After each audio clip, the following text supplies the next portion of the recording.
En el nombre del Padre, y del Hijo, y del Espíritu Santo. Amén. Del Evangelio de Juan en el capítulo 1.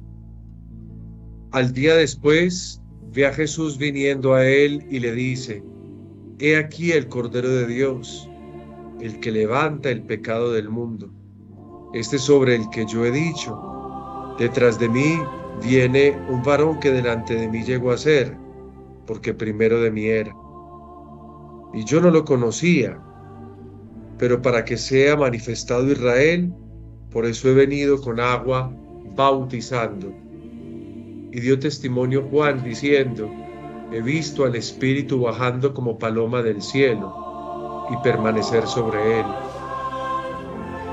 Y yo no lo conocía a él, sino que el que me envió a bautizar con agua me dijo: Sobre el que veas el Espíritu bajando y permaneciendo sobre él, este es el que bautiza con Espíritu Santo. Y yo lo he encontrado y doy testimonio de que este es el Hijo de Dios. Palabra del Señor. Espíritu Santo, trono de la sabiduría, en el nombre del Padre, del Hijo y del Espíritu Santo. Amén. Quiero invitarlos a que, abriendo nuestras Biblias, nos ubiquemos en Juan capítulo 1, pero esta vez en el versículo 29, para que miremos la segunda parte de este díptico que nosotros hemos estado trabajando y que es un ejemplo de la narrativa que, después de la poesía, de la introducción al Logos, de ese himno que hemos estudiado durante tanto tiempo, pues nos sirve como una explicación de cómo funciona esta manera de la narración dentro del cuarto evangelio, y contenida especialmente en este libro al que le hemos dado como título Libro de los Testimonios. Inmediatamente yo los voy a invitar a que observemos entonces la presentación y a través de ella nos vamos guiando. Entonces, como es parte de un discurso más general, como yo ya lo había presentado, entonces recuerden que el discurso o la línea general de este capítulo es el libro de los testimonios, pero nos habíamos introducido al primer díptico, Juan capítulo 1, versículos 19 hasta el 34, y a todo esto que estábamos viendo le habíamos dado el título del testimonio de Juan el Bautista.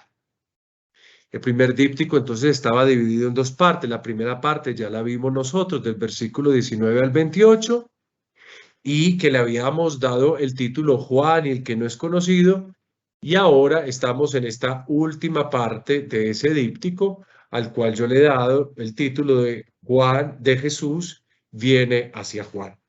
Entonces yo quiero invitarlos a que trabajemos estos versículos que están aquí contenidos.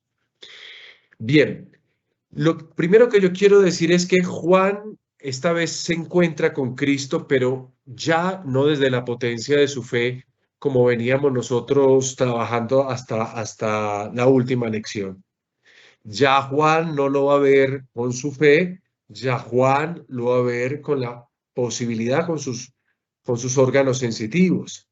Le ve y, como se espera, pues la visión va a estimularle nuevos testimonios. Y este nuevo testimonio que le estimula la fe completada por la visión, como veíamos la clase pasada, recuerden, uno puede creer viendo, pero uno también puede creer sin ver. Juan comienza creyendo y por eso ve, y ahora tenemos esta visión que revela el testimonio más importante desde mi punto de vista a lo largo del Evangelio. ¿Por qué? Porque si hemos dicho que Juan el Bautista es el testigo modélico o paradigmático, pues su testimonio tiene que tener un valor también paradigmático o fundamental. Y entonces, esta visión que completa su fe, ahora le estimula un nuevo testimonio o unos nuevos testimonios, porque realmente no se trata de solo uno. A continuación, yo les presento el texto de nuevo con una traducción personal, enfatizando, como he venido haciendo durante las clases, en cuanto posible ese aspecto de la literalidad que para mí es importante, no por cuanto así tenga que ser, sino porque me parece a mí eh, es la forma más clara en este sentido de trabajar el texto en griego, sobre todo porque como quizás no todos tengan esa conexión con la lengua griega y no puedan traducir de una manera fácil o digámoslo así, entonces no se pueden dar cuenta por sí mismos de la lógica, de la estructura del texto. Este tipo de traducción, pues, como les he dicho en otras ocasiones, pues no es una presentación idónea porque no es un español correcto, pero lo que intento es rescatar punto a punto las diferentes palabras e incluso en el orden en que el texto griego nos la presenta. Observemos entonces el texto que tenemos acá. Al día después ve a Jesús viniendo a él y dice, he aquí el Cordero de Dios, el que levanta el pecado del mundo. Este es sobre el que yo he dicho, detrás de mí viene un varón que delante de mí llegó a ser, porque primero de mí era.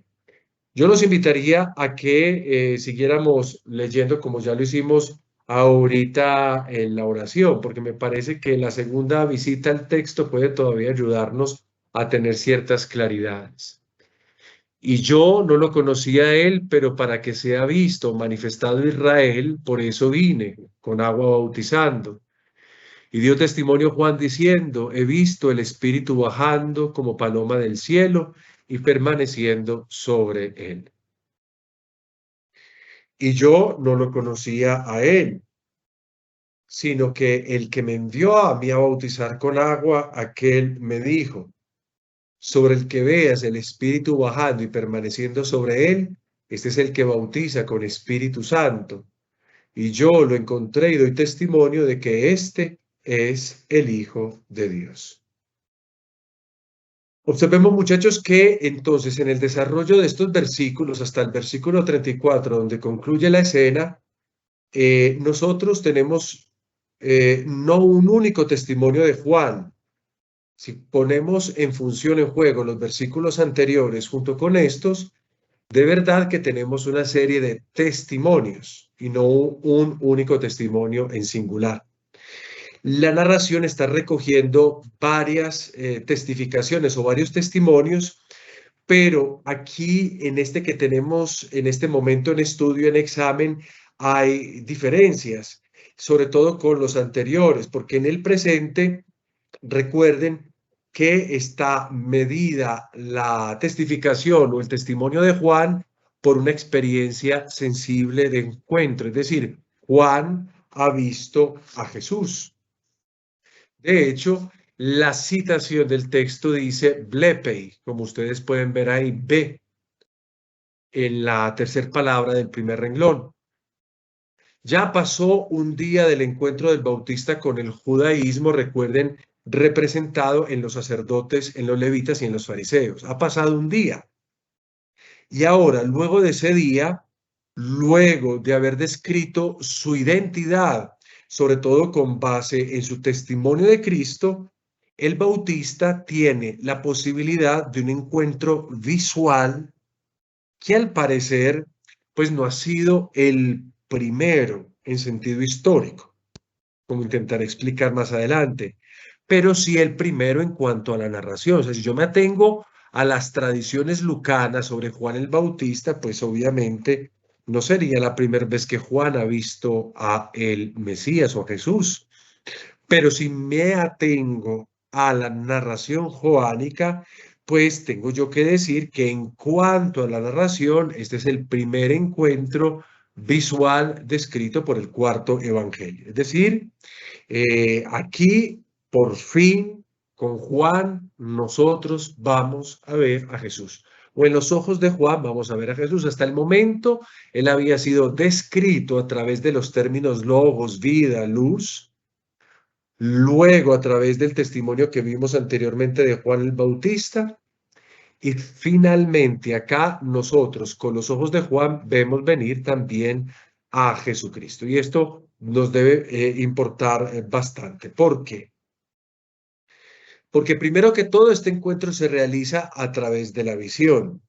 Y el Evangelio cree o quiere que nosotros, pues así lo pensemos. El verbo enmarcado aquí por la visión es el verbo blepo, como ustedes pueden ver en pantalla, aquí a su mano derecha. Este verbo es un verbo de percepción visual, es decir, es un ver que comienza con nuestros ojos. Y se dice en el texto que al día después ve a Jesús viniendo a él.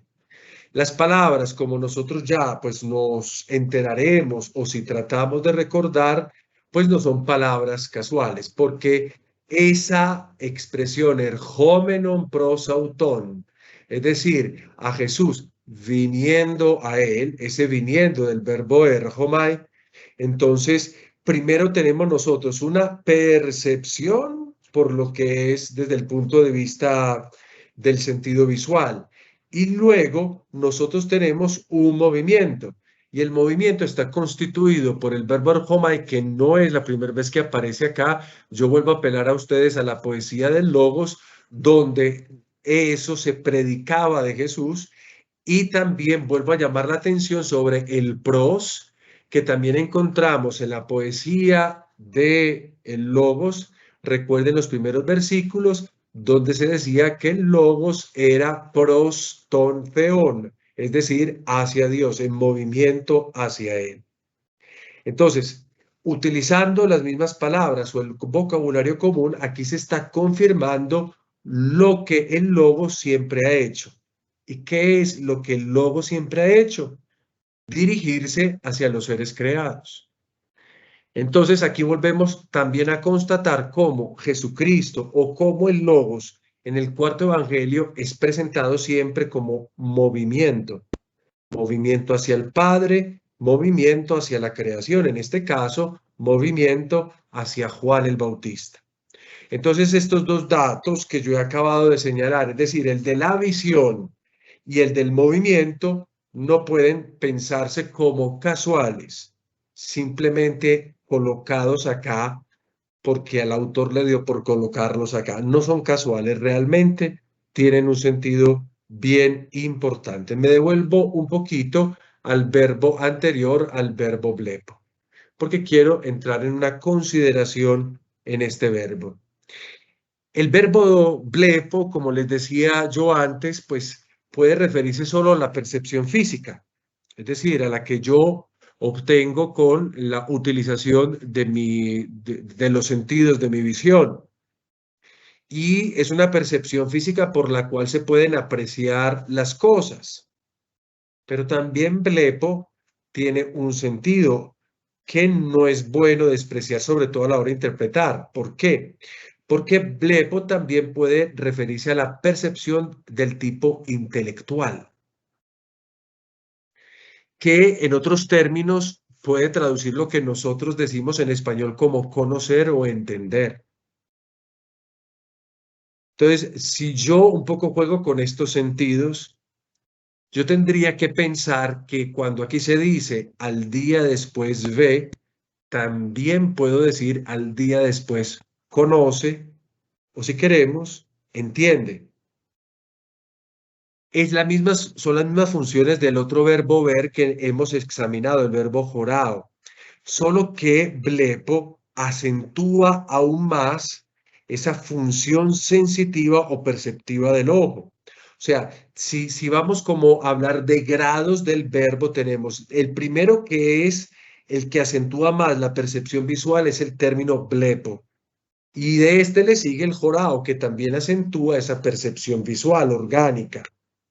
Entonces aquí estamos en todo caso con verbos sinónimos, pero este es un verbo todavía, digamos, más fuerte en ese sentido, pero también en el sentido de lo mental o de lo intelectual. Es decir, yo viendo, conozco. O sea, no se trata de una simple panorámica. Percibo que algo pasa o que algo se me acerca, sino que además conozco. Entonces, ambos conceptos, el deber y el del conocer, en ese verbo blepo que ustedes ven en pantalla, van a resultar intercambiables a lo largo del Evangelio. Muchas veces allí donde se dice conocer, se dice ver, y muchas veces donde se dice ver, se dice conocer. y en el Evangelio de Juan, esos son los dos sinónimos que no pueden ser eliminados. Es decir, cuando yo estoy trabajando con un verbo, debo de estar quizás pensando en el otro. Y yo quiero recordar simplemente lo que expusimos las clases pasadas, sobre todo a propósito del versículo 26. Por el otro lado, que Jesús venga, erjómenon, prosautón, y que venga a Juan, muchachos, no es solamente una circunstancia por cuanto respecta al presente relato, o sea, que pasó y basta. Bueno, en algún momento había que introducir físicamente al encarnado y por ahora no se había hecho. Sin embargo, yo creo que esto no es una casualidad, esta pequeña descripción acá, y que se tenga en cuenta y que se le ponga a caminar a Jesús dirigiéndose hacia Juan. Es la manera como este evangelio deja en claro desde el principio el contenido del anuncio sobre el que ha de venir y está viniendo, que es una percepción maravillosa en el punto donde se escribe el Evangelio de Juan para las comunidades joánicas. O sea, nosotros estamos anunciando al que ha de venir y al que está viniendo. O en este caso preciso, el contenido del anuncio sobre el que ha de venir y está viniendo a Juan, en este caso preciso. Incluso yo puedo hacer una traducción un poco diversa de la que ustedes ven en pantalla y que quizás sea más acorde con el sentido de este texto. Cuando ahí ustedes ven que Juan ve a Jesús erjómenon, es decir, ton y es un erjómenon, es como si yo dijera, es como si yo dijese que al día después ve a Jesús, al que viene, como si se tratase de una especie de pequeña, digámoslo así, profesión de fe, a Jesús al que viene. Entonces, miren, las dos acciones que están iniciando acá, es decir, acciones que son aspectos físicos, uno de percepción, otro de movimiento, entonces se remontan a una percepción y a un movimiento también del tipo teológico. O sea, no es simplemente veo que alguien viene, sino que aquí hay un valor teológico, hay un movimiento teológico. Al movimiento físico de Jesús se responde con el movimiento de la fe de Juan, a tal punto que cuando Juan lo ve venir, hace su testimonio. Entonces, ambos movimientos se sintetizan en el decir, ve a Jesús el que viene o viniendo, ve al que viene Jesús, o lo que es lo mismo, conoce a Jesús viniendo, porque ese es el sentido del verbo ver, conocer al que viene. En el sentido de la fe, en términos generales, si nos salimos del Evangelio, eso es lo que pasa en la vida concreta de un creyente. El problema no es el que viene, el problema es primero verlo y obviamente conocerlo. Aquí Juan, que es el paradigma del testigo, pues vive eso que tendría que vivir todo creyente. Entonces, Juan conoce a Jesús viniendo y es una expresión que pone en comunión dos momentos, el de la fe y la realidad, y el de la promesa que se ha creído. O en otras palabras, la espera del que debía venir y por el cual el bautista y el cumplimiento de esa promesa de aquel que debía venir. Y además observen una cosa, que el cumplimiento de esta promesa es todavía más expresivo cuando el autor no narra este momento poniéndolo como un hecho del pasado, como una cosa que sucedió atrás, sino que ustedes viendo el texto se dan cuenta que está en presente. Blepei es un verbo en presente, indicativo activo, tercera persona singular. Entonces, como presente, la narración no nos está llevando a contarnos de que Juan vio a Jesús y que Jesús caminó hacia Juan. sino que en el presente Juan ve a Jesús viniendo hacia él. El Bautista ve, no ha visto, no vio, ve. Se trata, por tanto, de un presente que concluye lo esperado en un ya. Eso suena un poquito a lo que nosotros trabajamos cuando hacemos el discurso escatológico. Entonces, muchachos, la fe que se está realizando en la visión va a dar paso al nuevo testimonio que presenta Jesús a los discípulos del Bautista como Joannos Tuceu, es decir, como el Cordero de Dios. Ojalá este título no se les olvide, Joannos Tuceu, porque yo los estoy llevando ya al testimonio paradigmático y que es absolutamente esencial en el giro de este evangelio. Ya vamos a saber por qué.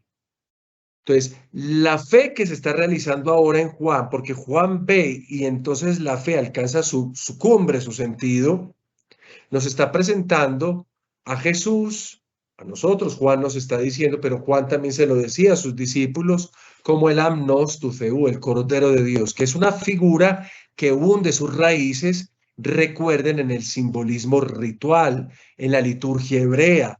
Y es una imagen bastante elocuente, porque si nos devolvemos al Antiguo Testamento, encontraremos el Cordero, y si nos vamos al último libro de la Biblia, encontraremos al Cordero. Nada más recientemente en el oficio de lectura escuchábamos el combate entre el Cordero y esa figura grotesca que el Apocalipsis llama la bestia, que tiene elementos absolutamente caricaturescos, exagerados, terroríficos, y del otro lado el Cordero degollado que vence a esta fiera. Entonces, no es un símbolo cualquiera, es un elemento muy querido a lo largo de las Sagradas Escrituras, aunque obviamente no se pasee tanto allí. Ver a Jesús, entonces le generó a Juan este movimiento del testimonio. En este caso, con el contenido de lo que el cordero o, si queremos, los animales sacrificiales implicaban en el judaísmo, que ahora aquí presente se encuentra como la clave heurística de la misión de Jesús. Entonces, ¿por qué es importante el cordero? Porque nos va a decir quién es Jesús. Exactamente. Y según el Evangelio de Juan, cuál es su valor, cuál es su papel, cuál es su función. Ninguno de los textos de los Evangelios nos había presentado así a Jesús. Esto es de cuño joánico y tiene un valor tremendamente importante porque ya voy a decirles a ustedes la razón. Yo les he dicho que durante todo el Evangelio hay una dinámica, la dinámica de los dípticos. En la primera parte hay un encuentro con Jesús, en la segunda parte hay uno, dos o tres testimonios sobre Jesús. Esta misma dinámica la tenemos durante toda la narración. Es decir, después de que Juan se encuentre con Jesús, viene el testimonio indicativo de Juan que dice, este es el Cordero de Dios. Y así sucesivamente nosotros iremos encontrando encuentro, testimonio o autotestimonio o heterotestimonio. Pero cuando llegamos al capítulo 19, donde Jesús se encuentra con la madre y el hijo, el testimonio falta. O sea, todo el Evangelio ha tenido esta doble dinámica o triple dinámica si son trípticos. Pero cuando llegamos a ese último punto, el testimonio falta y nos preguntamos qué pasó. Pues bien, yo quiero llevarlos a ustedes a comprender el qué pasó en el evento de la cruz, donde el testimonio explícitamente hablando no existe. Explícitamente hablando. Entonces, miren, volvamos a la figura del cordero que ustedes ven en pantalla. Una figura que incluso al arte impactó tanto que nos pintaron muchas veces un cordero amarrado, degollado, con la aureola, implicando que no era simplemente un cordero, sino algo más. El cordero es una figura que recoge distintas tradiciones que están inscritas en las Sagradas Escrituras. Nada más, ustedes recordarán, por ejemplo, a Génesis, el capítulo 22, el versículo 7. Cuando Abraham está en el ápice, cuando ha confiado en el Señor y levanta el cuchillo para degollar a su hijo Isaac, el ángel, el mensajero, lo detiene. Y para que el sacrificio no termine, el niño Isaac viene sustituido por el animal que se encuentra enredado entre las ramas.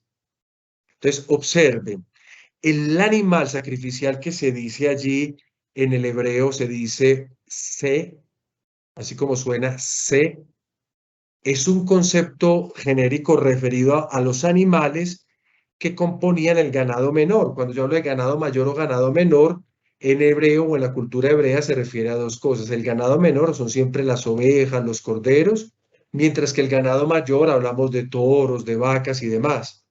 Entonces, a Abraham le es dado un C, es decir, un animal que pertenece al ganado menor, donde está es donde está el cabrito, la oveja, el cordero.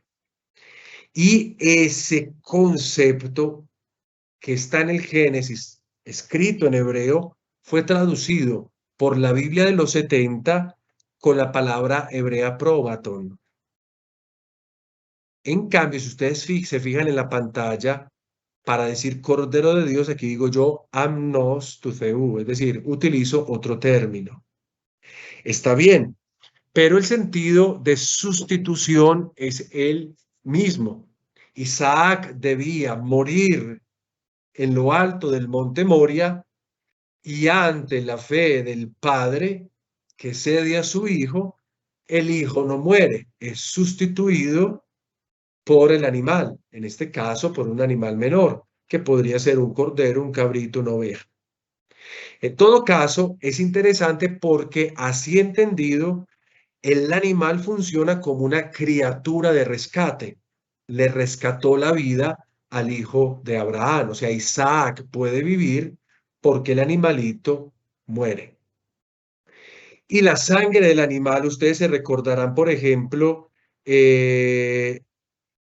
en Éxodo, en el capítulo 12, en el versículo 7, la sangre del animal del cordero que celebra la Pascua se unta en las jambas de las puertas de las casas hebreas en Egipto para proteger, impidiendo la muerte de los primogénitos.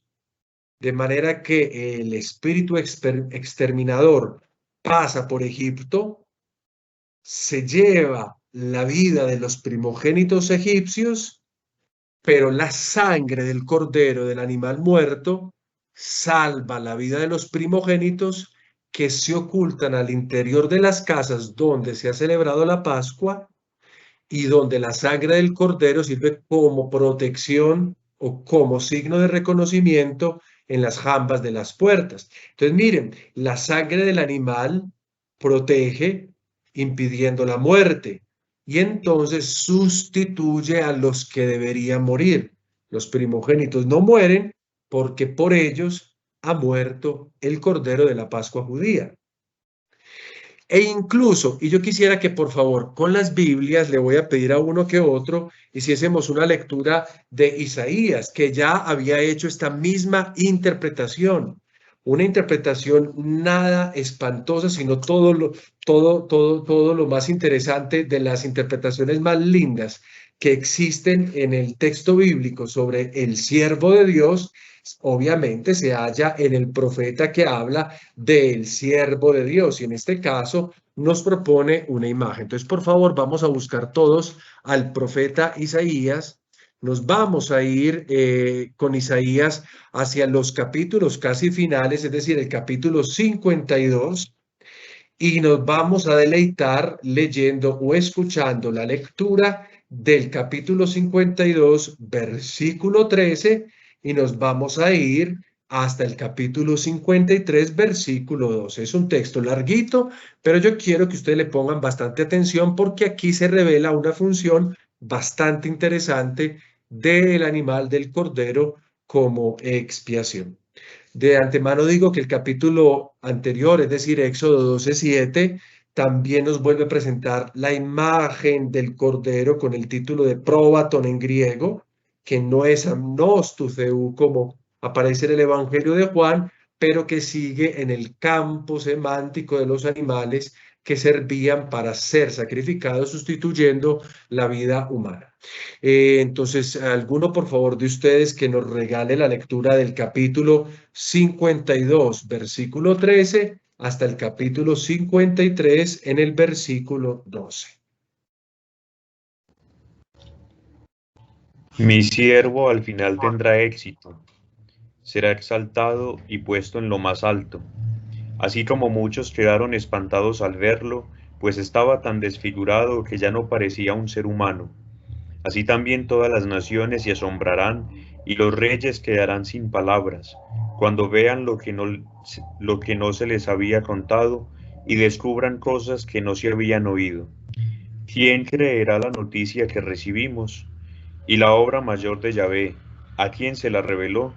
Este ha crecido ante Dios como un retoño, como raíz en tierra seca, sin brillo ni belleza para que nos fijáramos en él, y su apariencia no podía cautivarnos. Despreciado por los hombres y marginado, hombre de dolores y familiarizado con el sufrimiento, uno de aquellos a los que se les vuelve la cara, no contaba para nada y no hemos hecho caso de él. Sin embargo, eran nuestras dolencias las que él llevaba, eran nuestros dolores los que le pesaban. Nosotros lo creíamos azotado por Dios, castigado y humillado, y eran nuestras faltas por las que era destruido, nuestros pecados por los que era aplastado. Él soportó el castigo que nos trae la paz, y por sus llagas hemos sido sanados. Todos andábamos como ovejas errantes, cada cual seguía su propio camino, y Yahvé descargó sobre él la culpa de todos nosotros. Fue maltratado y él se humilló y no dijo nada. Fue llevado cual cordero al matadero, como la oveja muda cuando la esquilan. Fue detenido, enjuiciado y eliminado. ¿Y quién ha pensado en su muerte? Pues ha sido arrancado del mundo de los vivos y herido de muerte por los crímenes de su pueblo. Fue sepultado junto a los malhechores y su tumba quedó junto a los ricos, a pesar de que no cometió violencia ni nunca salió la mentira de su boca. Quiso Yahvé destrozarlo con padecimientos y él ofreció su vida como sacrificio por el pecado. Por esto verá a sus descendientes y tendrá larga vida, y el proyecto de Dios prosperará en sus manos. A cambio de las amarguras que haya padecido su alma, gozará del pleno conocimiento. El justo, mi servidor, hará una multitud de justos y se hará cargo de sus deudas. Por eso lo contaré entre los grandes y le daré la herencia reservada a los fuertes, porque se ha negado a sí mismo hasta la muerte y ha sido contado entre los pecadores, cuando llevaba sobre sí el pecado de muchos e intercedía por los pecadores. Gracias, Cristian David. Observen en todo caso que las funciones que se han presentado del siervo de Dios son funciones de sustitución. Ha cargado por muchos, ha intercedido por los pecadores, es decir, siempre hay una función vicarial en el sentido de la sustitución. El texto que en todo caso llama más la atención de todo este bellísimo poema se encuentra en el versículo 7, cuando el siervo viene comparado, como se dice ahí, como cordero llevado al matadero, como oveja que enmudecía ante el esquilador. O sea, el cordero es el término de parangón con el siervo sufriente llevado a la muerte, que es llevado a la muerte también con un propósito expiatorio para purificar pecados. Recuerden que en la liturgia del templo la sangre del cordero se utiliza para expiar pecados, para rociarla en las personas que pecan. Entonces, sí tiene un propósito expiatorio. El propósito o el fin definitivo de una expiación es el de devolver la vida. Purificando el pecado, se devuelve la vida. Entonces, el animal le devuelve la vida a quien debía morir en Isaac, a los primogénitos en Egipto, y ahora el siervo, que es como un cordero, le da la vida al pueblo, porque él muere, el pueblo puede vivir. Entonces, con esta imagen, el testimonio del Bautista nos ayuda a nosotros a comprender desde ya, al inicio del Evangelio, al inicio del libro de los testimonios, el proyecto de Jesús que se va a cumplir en todo el cuarto Evangelio. Y esto no es decir cualquier cosa. O sea, yo estoy diciendo en pocas palabras o en palabras simples lo que realmente está aconteciendo acá. Entonces me voy a devolver un momentico frente a todo lo que digo, lo que dije yo, para que intentemos un poquito recuperar la idea. Si he dicho lo que les he dicho a ustedes, entonces esto quiere decir varias cosas. Si aquí está el plan de Jesús en todo el Evangelio, entonces devolvamos. Recuerden ustedes la homilía de Melitón de Sardes sobre la Pascua, en la que él dice que Jesús fue sacrificado, aunque entre comillas, en Isaac, perdón, atado en Isaac, asesinado en Abel. Esas figuras o esa metodología interpretativa también sucede a lo largo del cuarto evangelio, o mejor dicho, el cuarto evangelio aporta y los otros textos del Nuevo Testamento también aportan a la metodología que los padres habrían utilizado en cuanto a la interpretación. Entonces, recojamos, si decimos que este es el proyecto de Jesús, ahora tratemos de entender qué significa eso de que sea el proyecto de Jesús. ¿Por qué? Porque entonces aquí vamos a entender el Evangelio en su manera más específica.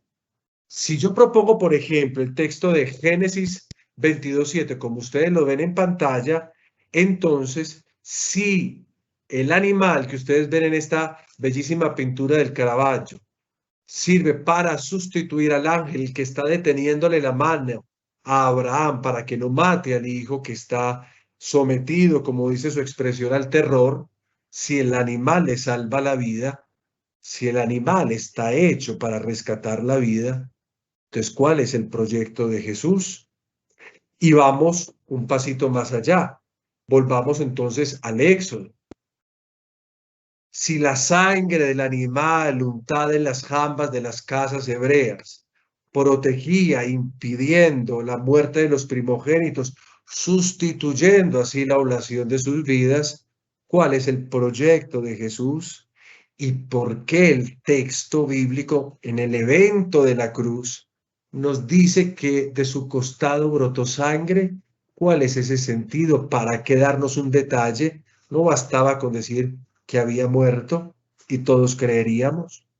Y además, utilizando el texto que acabo de proponerles a ustedes, el de Isaías 52:13 hasta 53:12, si el cordero sirve como término de parangón con la actividad redentora del siervo sufriente, no querrá Juan que cuando el autor del Evangelio, que cuando escuchamos nosotros el testimonio de Juan el Bautista, tengamos también esa percepción del profeta Isaías, que el cordero como el siervo, o que el siervo como el cordero, es entregado para rescatar a los que son pecadores, a los que hay que salvar de su propio pecado.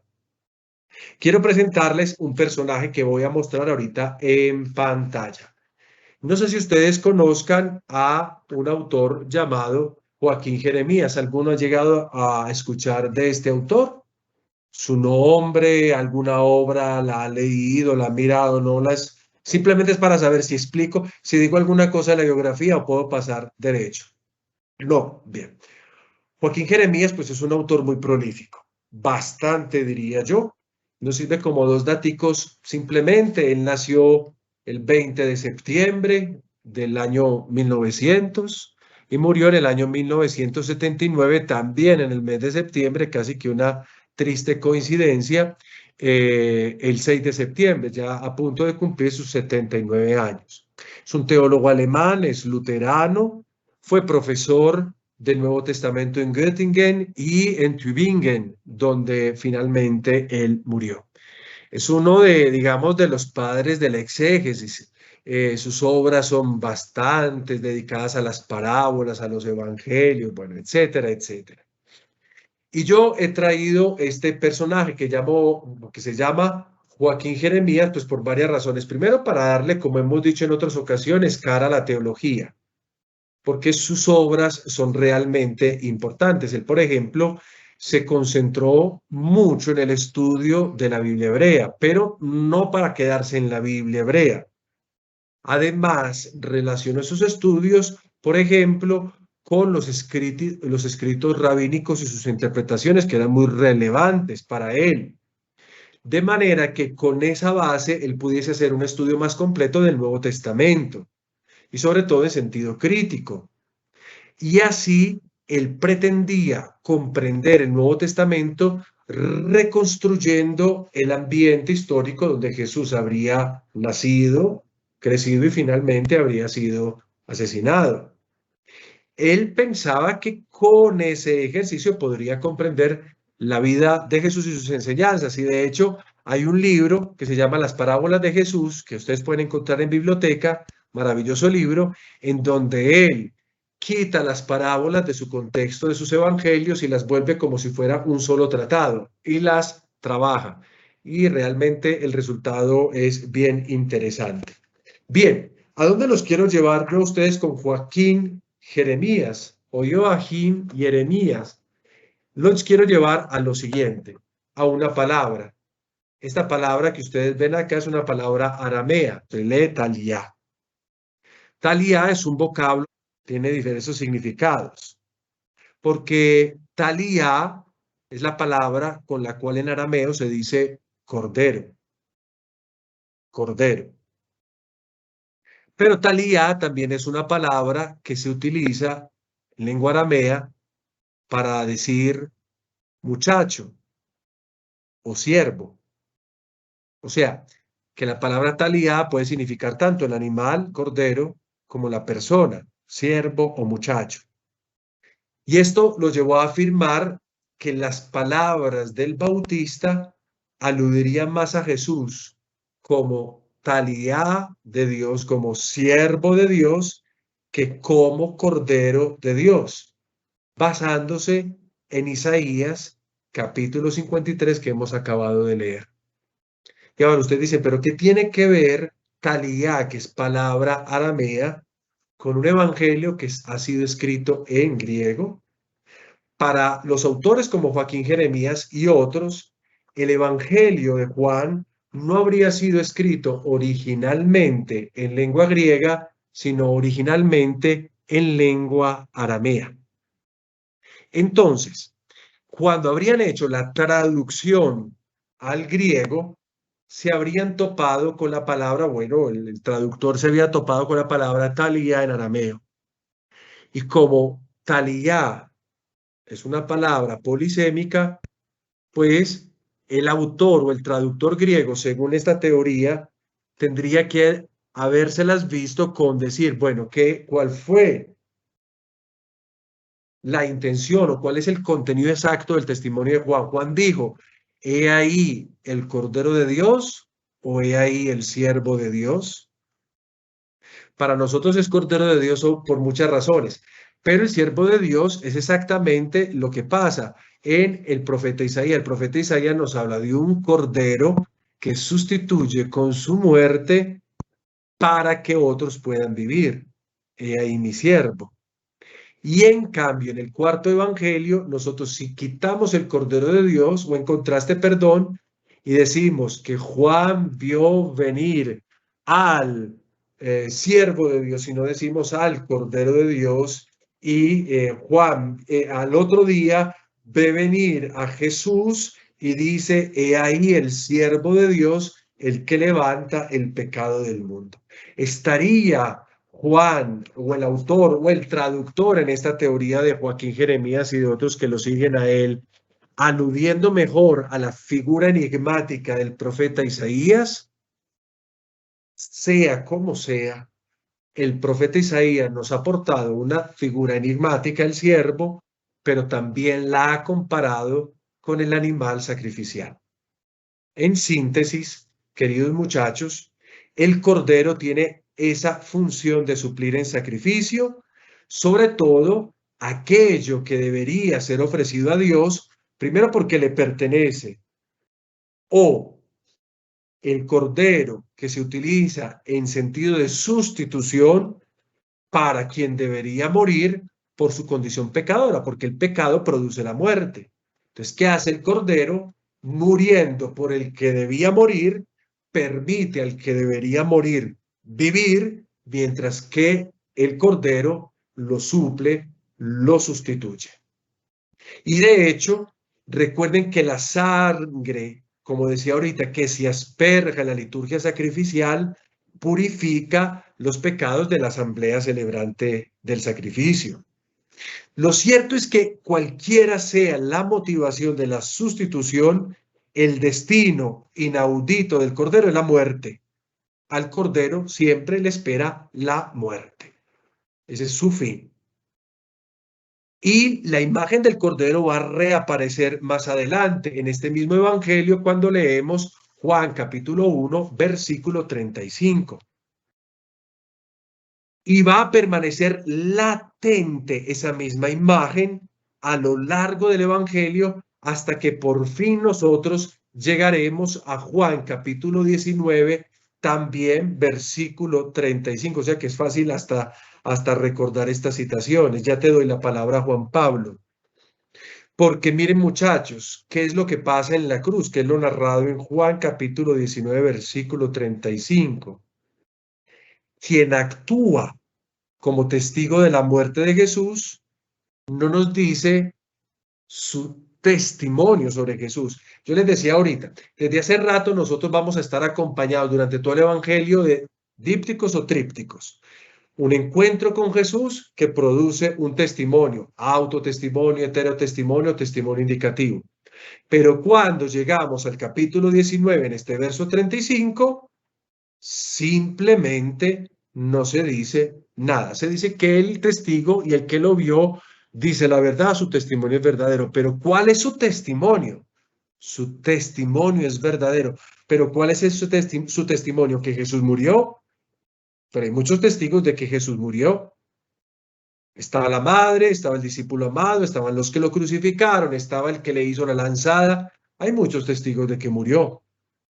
Pero ¿cuál es el testimonio del testigo? De ese que nos habla a nosotros Juan capítulo 19, versículo 35. O sea, muchachos, esa imagen del Cordero que comenzó en este momento, que la volvemos a escuchar en el versículo 35 del primer capítulo y que no vuelve a aparecer de manera explícita, o sea, permanece latente durante todo el Evangelio, hasta que en la cruz quien actúa como testigo de la muerte de Jesús tenga que decir, este crucificado es el Cordero de Dios que quita el pecado del mundo, haciendo eco del testimonio de Juan el Bautista y terminando por completar el díptico que permanecía incompleto en el cuarto evangelio, ese del testigo que lo ve y que da testimonio, pero que no lo especifica. O sea, quien ve al crucificado no puede decir sino, he ahí el Cordero de Dios. Y ustedes me dirán, ¿y yo cómo pruebo esto? Pues antes de probárselo, pues le doy la pregunta a Juan Pablo que quería hacer la pregunta. Dale, Juan Pablo. Padre, perdón que me devuelva de pronto y me surge como la inquietud, ¿por qué el pueblo de Israel utilizaría el cordero? Usted ahorita nos hacía la distinción entre ganado mayor y ganado menor, sin saber pues como, digamos, como claramente cuál es esta distinción, porque no sé si es solamente por el tamaño de los animales o si tiene que ver sobre todo como por, digamos, por una condición, digamos, social, no sé, o porque el cordero era algo más fácil de, digamos, de criar o de conseguir respecto al ganado mayor. Bien, hay muchos elementos para explicar eso o para responder a la pregunta que tú haces. Si queremos, el primer elemento podría ser de tipo legal. La ley prescribe qué tipo de animales pueden ser llevados al sacrificio y tienen esa, digamos, esa bondad de suprimir el pecado o de expiarlo o de convertirse en animal que suple el pecado, que suple, perdón, la vida, el rescate de la vida. No solo eran corderos, podían ser ovejas, podían ser bueyes, etcétera, etcétera. Y como dices tú, en muchas situaciones, como prevé la ley, dependía de la condición social también. Por ejemplo, en la ceremonia de presentación, recuerden que los más ricos podían ofrecer un animal grande, pero los más pequeños o los más pobres podrían ofrecer hasta 2 pichones y con eso bastaba. Pues, entonces, es una ley que legisla un poquito sobre eso. No hay como concretamente un animal en específico, porque en la liturgia del sacrificio, que no es solo la de la Pascua, porque en el sacrificio se hace durante diversos momentos del año litúrgico de aquel entonces diversos animales podían entrar, digamos, a formar parte de esa liturgia. Pero el cordero sí se volvió animal de la Pascua.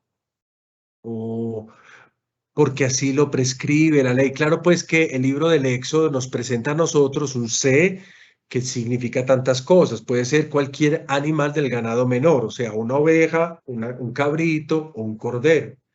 A nosotros en la traducción, pues generalmente lo presentamos como cordero y como cordero se nos quedó a lo largo de los textos bíblicos que vamos estudiando. Y generalmente hasta el día de hoy se come el cordero para celebrar la Pascua judía y también en algunos ámbitos la Pascua judeocristiana. No sé si eso Juan Pablo puede hacer claro o todavía no. Sí, padre, muchas gracias. Bien. Bien, muchachos, ahora me devuelvo y me conecto. Yo quiero probarles a ustedes por qué ese es el testimonio del crucificado. O sea, por qué hay que decir que en la cruz está el Cordero de Dios. ¿Qué elementos narrativos me llevan a mí allá? Entonces yo estoy concluyendo la lectura del Evangelio en sus rasgos más esenciales y yo quiero invitarlos a hacer una especie de movimiento y de viaje abriendo las Biblias en 2 momentos que son bastante importantes, como yo les transmitiré en un momento. ¿Por qué me conecto de nuevo? ¿Por qué el testigo del crucificado debe llegar a esta particular profesión de fe, abstrayendo de Jesús la figura del Cordero de Dios? ¿Por qué? ¿Por qué? ¿Por qué Juan quiere eso? Hay una serie de elementos que yo voy a explicar. Bueno, ya no da tiempo de explicarlos porque nunca vamos a llegar al capítulo 19 en sentido completo como hacemos con la poesía del Logos o con estos versículos que estamos trabajando. Y esos datos que se ofrecen por allá en el capítulo 19 se refieren a cómo el autor del cuarto evangelio construyó la narración de la muerte de Jesús en la cruz a través de evocaciones pascuales. O sea, nosotros no tenemos la misma narración de la pasión de Mateo, Marcos y Lucas. La pasión de Juan está construida con evocaciones pascuales. Yo voy a señalar algunas porque no me puedo, por motivos de tiempo, detener en todas. O sea, lo que nosotros vemos en el crucificado, obviamente, se describió a través de estas imágenes pascuales de la Pascua judía, obviamente, y que yo quiero proponer acá. Entonces, en otras palabras, lo que se relata en Juan 19, para poder explicar este Juan primero, y con este Juan primero explicar lo que pasa en Juan 19, es un eco de las tradiciones del Éxodo que nosotros encontramos descritas o narradas en varios puntos del Antiguo Testamento, en varios puntos de la Torá, pero especialmente en el capítulo 12 del libro del Éxodo. Así que yo puedo hacer como una especie de ejercicio de orígenes. En vez de hexaplas, voy a colocar 2 columnas, una con el Éxodo 12 y otra con Juan capítulo 19. No la haré de manera completa porque no puedo hacerlo de manera completa. Ustedes pueden abrir sus Biblias e ir acompañándome en el ejercicio para que vean pues que yo no estoy como tratando de forzar las cosas. Bueno, yo no soy la única persona que tiene que decir esto, pues porque al fin y al cabo esto es una cosa notable a todos los comentaristas y estudiosos, pero bueno, ya ustedes podrán ampliar esto más en otros comentarios. Comencemos entonces, por ejemplo, con Juan en el capítulo 19, entre los versículos 14, 31 y 42. Recuerden que estamos nosotros en la escena de la narración de la crucifixión.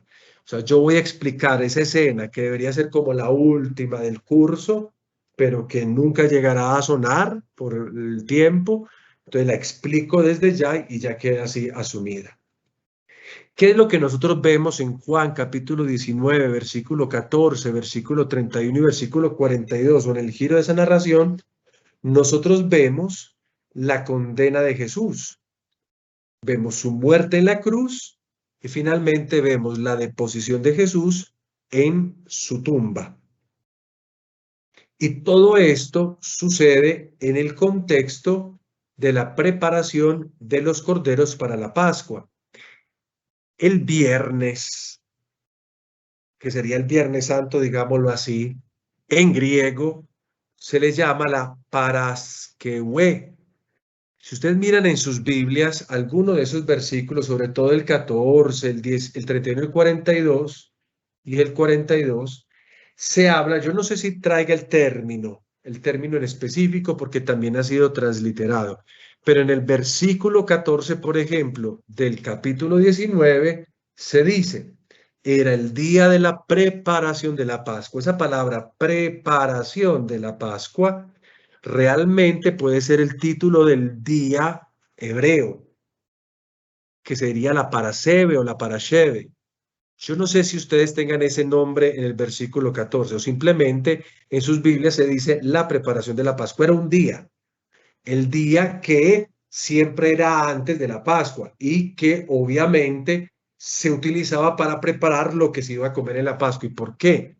Pues porque como no se puede trabajar y no se puede cocinar, entonces hay que preparar todo el día antes, la parasheve o en griego la paraskeue. Ustedes pueden, si tienen sus Biblias, como se dice, las Biblias estas que transliteran, mirar la palabra ahí, en el verso 14. También la pueden encontrar en el verso 31, que dice, los judíos entonces, como era el día de la preparación, para que no se quedaran los cuerpos en la cruz el sábado, porque no los podrían bajar el sábado no se puede hacer eso. Entonces, en el día de la preparación que hacen antes de que llegue la Pascua, mientras los corderos los están preparando, entonces, ¿qué hacen? Le quiebran las piernas a los malhechores y a Jesús simplemente le hacen la lanzada para poderlo enterrar. Y si ustedes ven el versículo 42 de este texto que estamos trabajando, dice, había un huerto en el sitio donde lo crucificaron y en el huerto un sepulcro donde nadie había sido enterrado todavía. Y como para los judíos era el día de la preparación y el sepulcro estaba cerca, pusieron allí a Jesús. O sea, todo fue de un momento a otro. Entonces, ¿qué nos está diciendo a nosotros estos versículos? Si yo lo comparo, queridos muchachos, con el Éxodo 12, versículos 1-6, yo encuentro unos elementos comunes. ¿Cuáles son? El elemento de la asamblea, el elemento de la víspera al día de la Pascua y el elemento del Cordero. Explico. En el Evangelio de Juan, eso es lo que ocurre en estos versículos que he ido mencionando. Sucede la condena, la muerte, la cruz, la deposición en la tumba. Todo sucede en el tiempo de la preparación, es decir, un día antes, donde al mismo tiempo los corderos se están preparando para ser celebrada la Pascua. En el momento en que los corderos son sacrificados, en la víspera del sábado, Jesús muere en la cruz. Entonces, la alusión del Cordero del Éxodo para referirse a Cristo, yo la puedo encontrar si leo el Éxodo capítulo 12, versículo 1 al 6. ¿Qué es lo que encontramos ahí? Encontramos una serie de prescripciones. En el primer mes del año, a las familias hebreas, como se lee en Éxodo, les era pedido procurarse un animal macho y sin defecto. Lo que yo les decía ahorita, el animal que en hebreo se denomina se, y que 70 había traducido por próbaton. Eso lo encontramos en Éxodo capítulo 12, versos 3 y verso 5. Si voy al verso mismo 5, porque ahí vuelve a aparecer la especificación de qué animal, se dice que se debe sacrificar un keves. Keves es lo que traduce 70 como harén o como cordero. O también ahí aparece en ese mismo versículo el animal llamado Etz, o lo que es lo mismo, un éripos, es decir, un cabrito, éripos en griego, para sacrificarlo en el día 14. ¿Qué hace la asamblea? La asamblea de los hijos de Israel debía matar el cordero al atardecer, esa es la parasheva o la paraskewe, matarlo al atardecer para después celebrar la Pascua o las Pascuas en familia. Juan tiene una asamblea. ¿Cuál es la asamblea de Juan? Está representada por los muchos judíos que atestiguan al crucificado y por las muchas familias que están en las labores, como se dice en el texto, como era el día de la preparación de la Pascua, que están haciendo esa misma preparación. Hay una carta, la primera carta de Pedro, en el capítulo 1, versículo 19, que habla de Jesús como el Amnú, Amonu, Kai, Aspilu, es decir, el Cordero sin mancha y sin pecado. En la tradición cristiana, estas evocaciones del Éxodo se fueron pasando hasta llegar a identificar el actuar de Jesucristo. Jesús habría actuado como Cordero. Y la narración, por ejemplo, en el Evangelio de Juan tendría las características de la celebración de la Paraskewe, es decir, de la preparación de la Pascua. De modo que entonces, tanto en Éxodo como en Juan tenemos una asamblea, tenemos el dato del tiempo, la víspera, y tenemos el animal, el cordero. Juan Pablo Molina. Padre, yo tenía una pregunta con respecto al texto del Éxodo. Usted decía que muchas veces el texto hebreo trae pues las referencias al ganado menor, no especifica cuál, pero el libro del Éxodo sí especifica entre cordero o cabrito, o sencillamente pues une así, o realmente tiene la especificación del cabrito también. Sí, de hecho lo había acabado yo de decir, incluso hasta con las palabras en hebreo y griego. Nos dice un animal, un C, eso así comienza el verso 3, va a lo general y después especifica el cordero, que puede ser un harén, en griego, pues hablando en griego, un harén, o lo que se dice en hebreo, un keves, o puede ser un cabrito, que en griego es un érifos, o que en griego es un ex. En todo caso, eso pertenece a la realidad del cordero, o sea, se puede un animal o se puede otro. En el Nuevo Testamento, las palabras griegas usadas son otras, es el amnos, pero también va a aparecer otra palabra por ahí, es el amnos.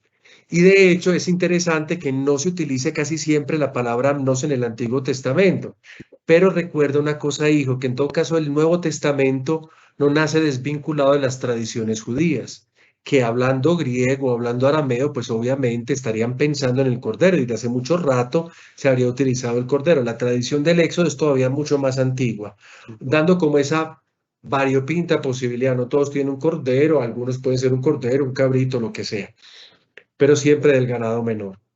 En cambio, para los cristianos se quedó, como seguramente para los judíos de la época, como el amnos, como el cordero.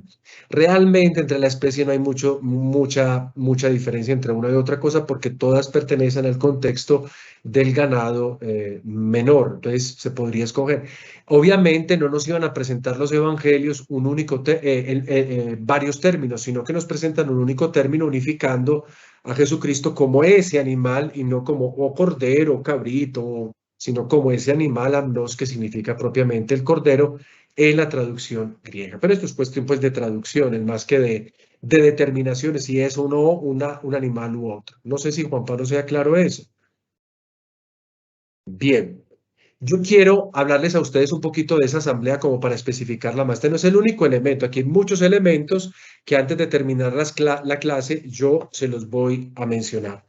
Brown, revivamos a Brown. Brown dice una cosa maravillosa al respecto de esto porque él también hace este juego de la comparación y de las múltiples evocaciones. Él dice lo que todos sabemos, lo que ya muchos de ustedes han dicho varias veces. Él dice, pues en el momento en que son degollados los corderos pascuales, llega a su término el juicio de Jesús, que sale camino del Gólgota para derramar la sangre que limpiará a los hombres del pecado. Recuerden que La sangre del cordero servía para protegerles de la vida y para purificarlos del pecado en el libro del Éxodo, porque allí también se prescribe qué hacer con la sangre. Y termina diciendo este autor, verdaderamente, tal como Juan lo advierte, Dios ha planeado la hora con todo cuidado. En el Evangelio de Juan el tema de la hora es un tema muy importante y queda tan bien especificada que la muerte de Jesús sucede la hora, el tiempo, en la víspera de la Pascua, es decir, cuando se matan los corderos para después convertirse en alimento al otro día, para evitar el ejercicio del trabajo y de la cocina. Entonces nosotros vemos a Jesús morir, cordero, alimento que nos espera a nosotros en el día de la Pascua. Es como la idea que de alguna manera u otra fluye dentro del texto. Vámonos a otro momentico de la narración de Juan. Vámonos a Juan capítulo siempre 19, pero esta vez el versículo 31 y el versículo 42. Observen una cosa, queridos muchachos, y que me parece a mí absolutamente importante, no es un tema cualquiera. Miren qué pasa en esos dos versículos, que apenas se muere Jesús, era necesario deshacerse de los cadáveres que yacían en el Gólgota. Estos dos versículos lo habíamos leído anteriormente, o sea, era imprescindible hacerlo, porque era la víspera de la Pascua. Y de hecho esa justificación se repite dos veces. En el versículo 31 se dice, era la víspera del sábado, el más solemne de todos. Los judíos, para que los cadáveres no quedaran en la cruz, el sábado pidieron a Pilato que les quebraran las piernas y lo descolgasen. Pues no podían celebrar una Pascua con ese panorama terrorífico de crucificados, así estuviera fuera de la ciudad. Y además, dice el versículo 42, como era víspera de la Pascua judía y como el sepulcro estaba cerca, colocaron allí a Jesús. O sea, la víspera hace que todo tenga que ser rápido. O sea, que el movimiento sacrificial de estos personajes tenga que ser rápido. Si nos vamos al Éxodo capítulo 12, versículo 11, la narración de la Pascua en Éxodo también acentúa el carácter de una celebración que debe ser hecha deprisa, justificando la salida de Egipto. Miren cómo dice el versículo 11, y lo comeréis así, la cintura ceñida, las sandalias en los pies, un bastón en la mano, y os lo comeréis a toda prisa, porque es la Pascua del Señor. Hay un sentido de la prisa en un texto y en otro. La Pascua hace que todo tenga que ser rápido, y ese elemento quedó prácticamente muy bien explicado, explicitado de varias maneras en el Evangelio de Juan. O sea que Juan evoca el elemento de la prisa también como elemento que nos ayuda a crear las coordenadas para ver algo en particular en el crucificado. Y no solo el elemento de la prisa.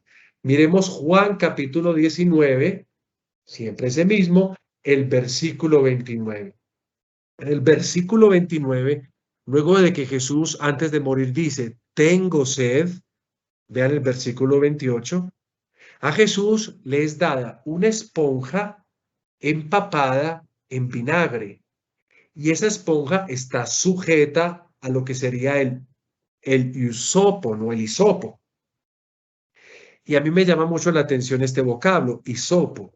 Ustedes saben que es un hisopo, ¿no? Pues les ha tocado seguir al cura mientras le echa agua bendita a todo el mundo y ven cómo con el hisopo, ese palito que emula la rama que se utiliza para también asperjar, pues bueno, con esa misma rama le es dado a Jesús una esponja para que beba esa bebida, el vinagre.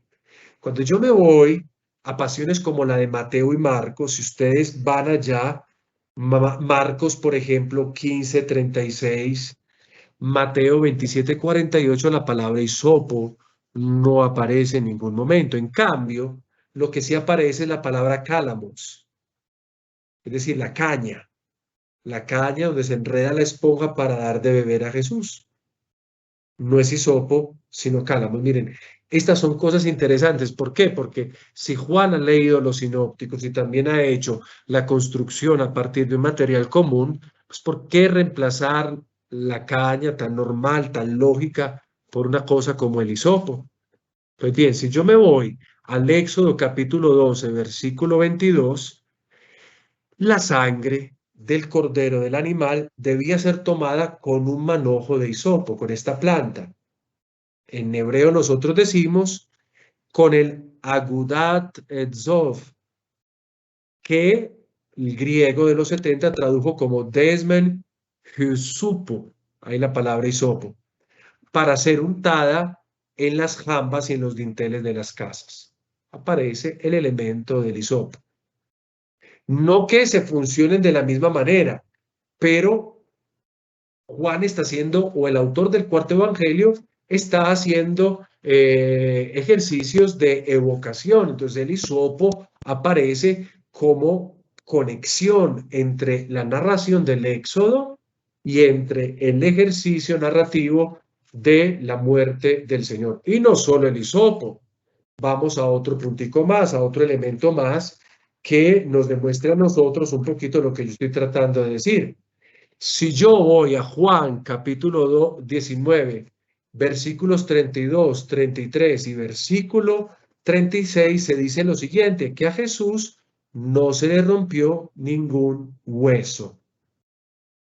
Y Juan, en ese mismo versículo, narra la esencialidad de ese dato. Esto ocurrió para que se cumpliera la escritura. No se le quebrará ningún hueso. Si ustedes se devuelven a Éxodo 12, en el capítulo 46, ustedes van a ver que hay una prescripción en la que se dice que al cordero no se le debería quebrar o no se le debería quebrar ningún hueso.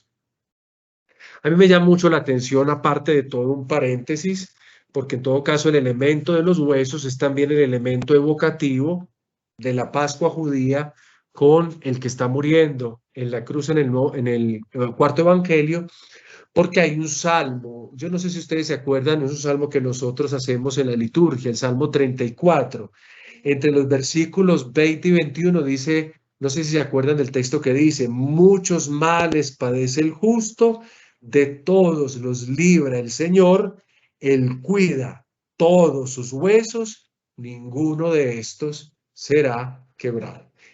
Pongo eso simplemente, es un texto como provocativo, simplemente como provocativo. De todos los males, de muchos males, padece el justo, de todos los libra el Señor, cuida de todos sus huesos, ninguno de estos será quebrado. En cambio, aquí tenemos entonces una idea bien simpática. No, a Jesús no se le quiebran los huesos, al justo no se le quebrarán los huesos, porque Dios cuida de los huesos del justo.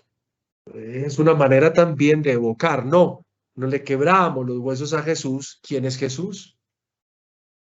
Utilizando el Salmo 34, 20, 21. Y vamos concluyendo esta serie de evocaciones con la última y significativa evocación que encontramos en Juan capítulo 19, versículo, en este caso el 34. La sangre de Jesús. Muchachos, la sangre de Jesús es un elemento llamativo, es esencial, sobre todo para definir que Él yace muerto. O sea, para indicar la muerte, la sangre.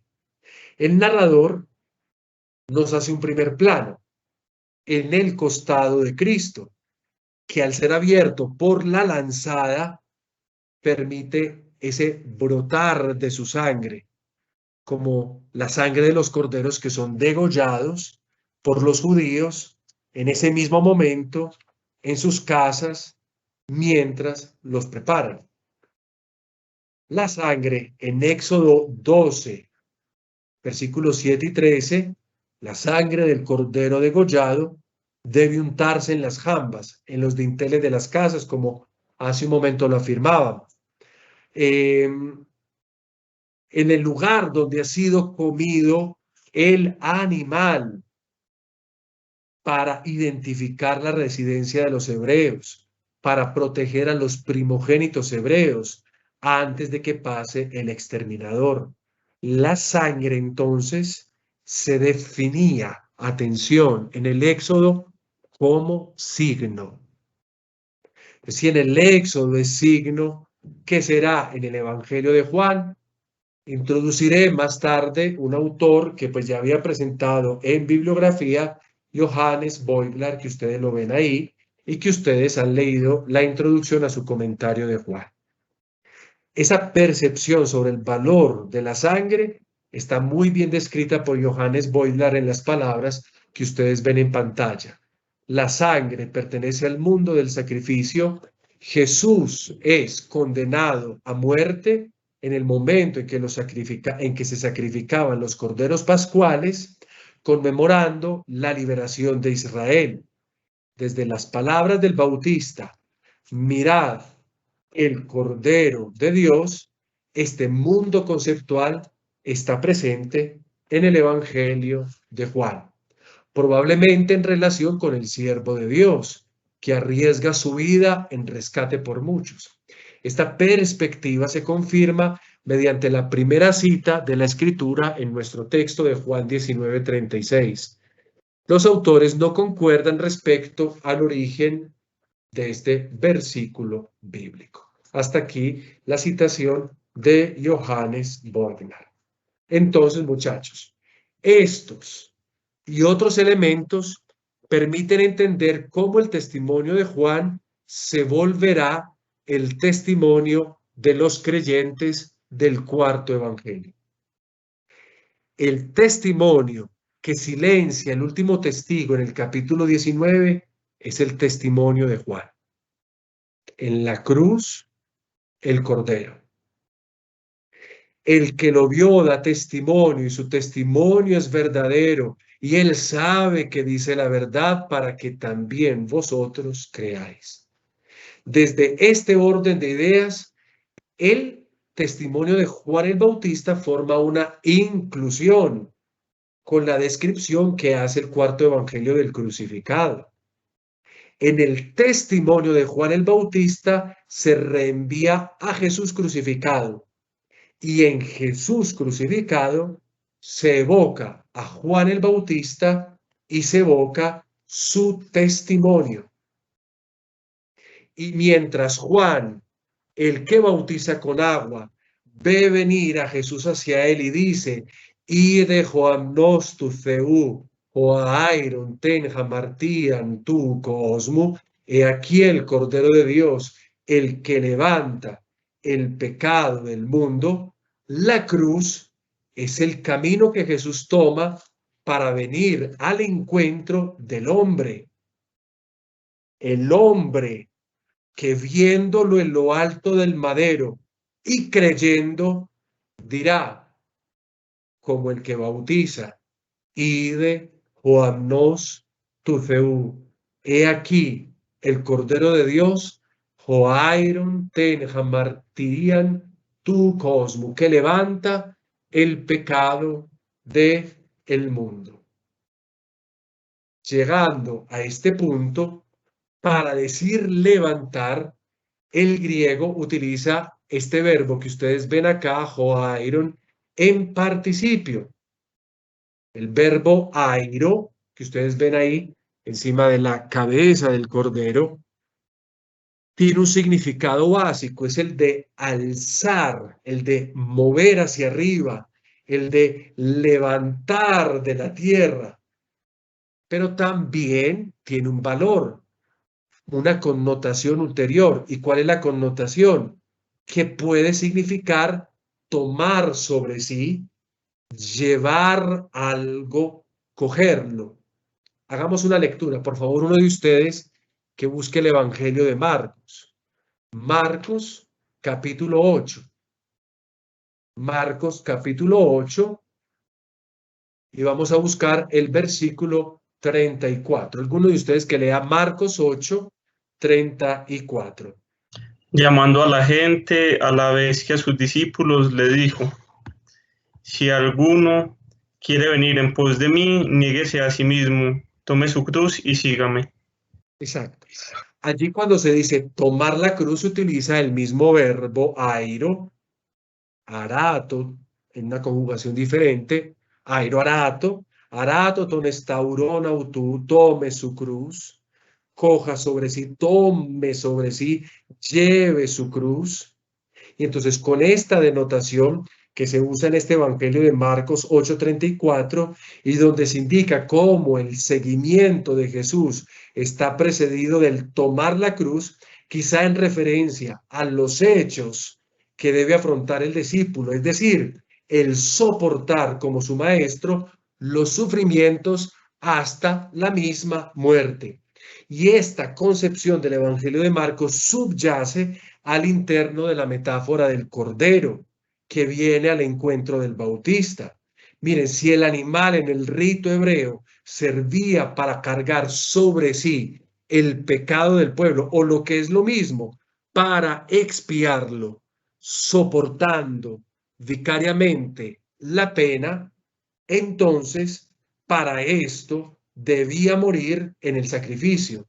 Su muerte constituía la muerte de quien debía morir. Su muerte constituía la muerte del pecado de la asamblea.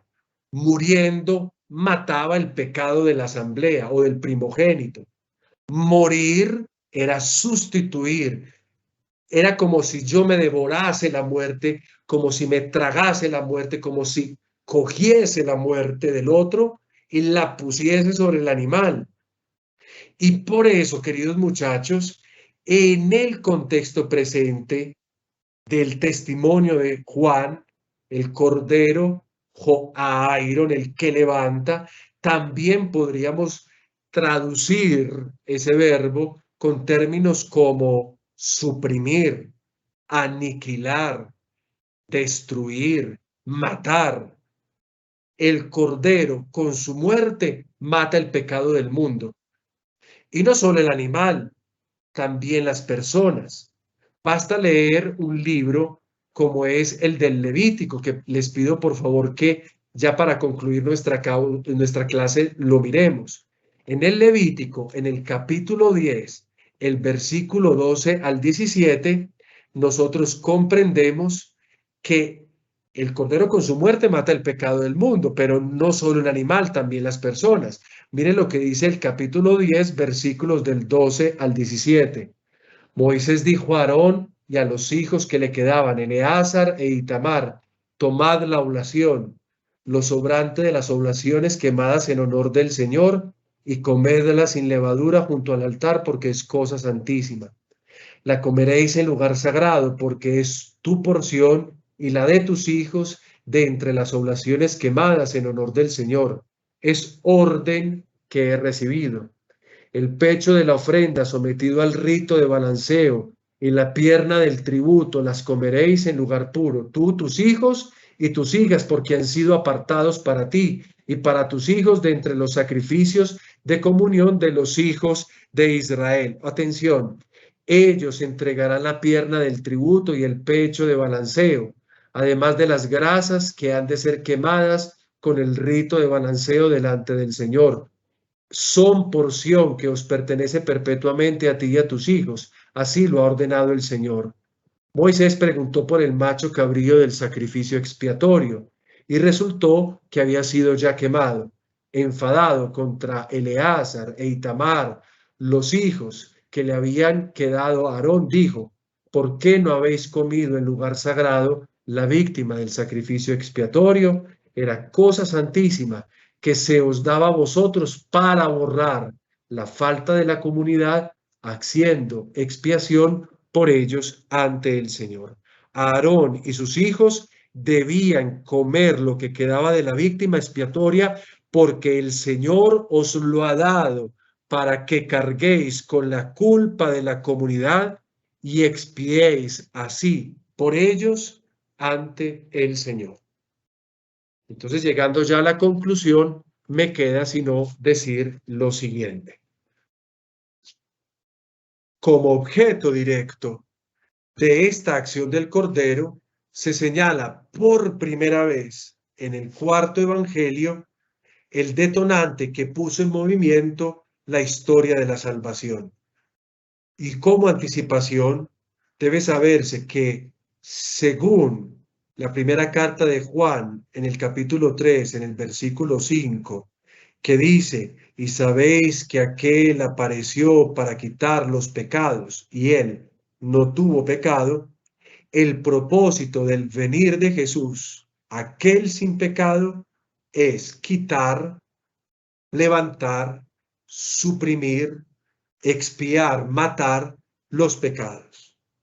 El pecado, como ustedes ven en pantalla, ha sido expresado en griego con el sustantivo hamartía, como ven en pantalla, que es el complemento directo de aquello que se levanta, el que levanta el pecado, el que está levantando, si traduzco literalmente el texto. He aquí el Cordero de Dios, el que está levantando el pecado del mundo.